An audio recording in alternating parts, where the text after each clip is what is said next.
Yes, 100 shares को हमने री इशू कर दिया है 8 रुपीज़ में। तो क्वेश्चन में लिखा हुआ है दीज शेयर्स वर री इशूड एट ₹8 पर शेयर फुल्ली पेड अप। यहाँ लिख दिया है फुल्ली पेड अप, तो इसका मतलब क्या होता है, हमने यहाँ पर एंट्री बनानी है, बैंक के आगे हमने 8 रुपये में उसको री इशू किया 800। यहाँ पे मैंने आपको बताया ही है कौन सी वैल्यू आती है, पेड अप वैल्यू।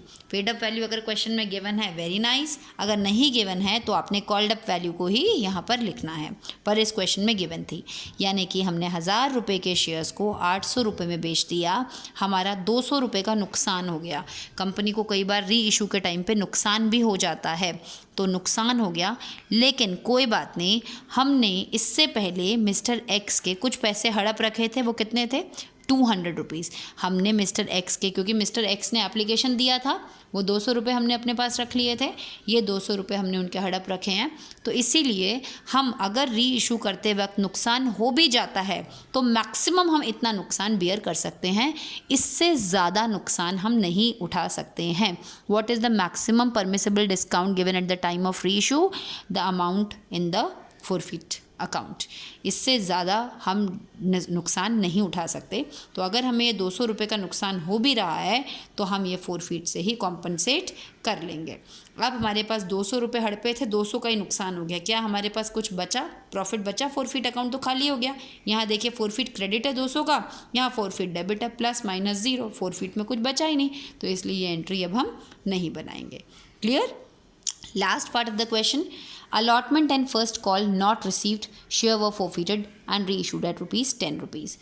अब साफ साफ बोला है, अलॉटमेंट भी नहीं दी, फर्स्ट कॉल भी नहीं दी, और उसके बाद उसके शेयर्स को फोरफिट कर लिया। सेकंड कॉल मांगी ही नहीं, तो आपको पता है ना कॉल्ड अप कितनी हो जाएगी, 9 रुपीज़ हो जाएगी। कॉल्ड अप कितनी हो जाएगी, 9 हो जाएगी, क्योंकि एप्लीकेशन तो दी थी, वो हमने फोरफिट कर ली, ना तो अलॉटमेंट दिया और ना ही फर्स्ट कॉल दिया, और सेकंड कॉल हमने मांगा ही नहीं। तो यानी कि 100 × 9 रुपीज़ के हिसाब से 900 रुपीज़ हो गया, और उसके बाद यहाँ पर क्या लिखेंगे, जितना उसने पे कर दिया वो फोरफिट हो गया, जो जो पे नहीं किया उसका लिख दिया। साफ साफ क्वेश्चन में लिखा है दीज शेयर्स वर री इशूड एट ₹10 पर share, fully paid up called up कुछ नहीं लिखा, बस ये लिखा है री इशूड एट ₹10 पर शेयर। हमने इन शेयर्स को 10 रुपये में बेच दिया, 100 × 10,000।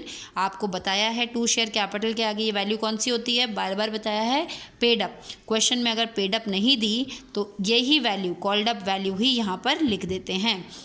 ये जो कॉल्ड अप वैल्यू है यही हमारी पेड अप वैल्यू बन जाती है, 9 रुपीज़। वाह भाई वाह, ये तो 1000 रुपये आ रहे हैं, 900 रुपये की शेयर कैपिटल है, ये तो हमें फ़ायदा हो गया। तो ये फ़ायदे को हम जब भी हम शेयर्स को उसके प्राइस से ऊपर बेचते हैं तो हम उसको क्या लिखते हैं, 2 SPR। तो इसमें तो हमें बड़ा अच्छा हो गया। इसके भी हड़पे हुए थे कुछ पैसे, 200 रुपये, इन शेयर्स को दोबारा री इशू करने पे हमें प्रॉफिट भी हो गया। तो ऐसे केस में, लेकिन प्रीमियम एक सेपरेट चीज़ है, फोरफिट एक सेपरेट चीज़ है। हमारे फोरफिट अकाउंट में 200 रुपये पड़े हैं, नुकसान हमें कुछ हुआ नहीं, तो ये पूरे 200 रुपये हमारे कहाँ चले जाएंगे, कैपिटल रिजर्व में चले जाएंगे। क्या ये बात समझ आ गई? You all can write this in your notebooks, okay.